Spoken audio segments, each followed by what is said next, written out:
పుదీనా ప్రస్తావన 13వ శతాబ్దం నుంచి ఉంది.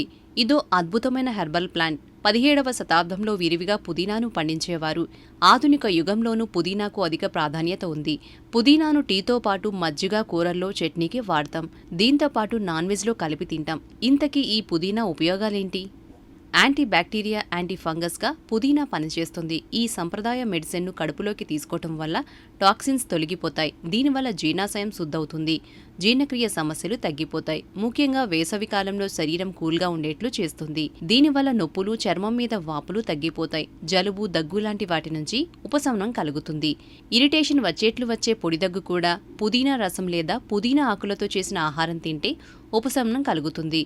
ఇదో హీలింగ్ ఫుడ్ అని కూడా అంటారు. తలనొప్పి ఉన్నప్పుడు ఇదో రిఫ్రెషింగ్ ఏజెంట్లా పనిచేస్తుంది. తిన్న ఆహారం సాఫీగా జీర్ణమవటమే కాదు, నోటిలో ఉండే దుర్వాసన పోగొడతాయివి.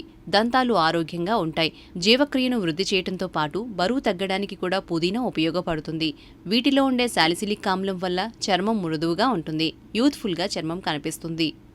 ఈ హెర్బల్ ఆకులు తినటం వల్ల సెరోటోనిన్ విడుదల చేస్తుంది. ఇది డిప్రెషన్, ఒత్తిడి రాకుండా కాపాడుతుంది. కండరాల నొప్పిని నివారిస్తుంది. అలర్జీలు, సన్బర్న్ లాంటి సమస్యల నుంచి రిలీఫ్ కలుగుతుంది. ఈ వీడియో కనుక మీకు నచ్చినట్లయితే ప్లీజ్ లైక్ చేయండి, షేర్ చేయండి. మొదటిసారిగా చూసేవారు సబ్స్క్రైబ్ చేయండి. Thank you.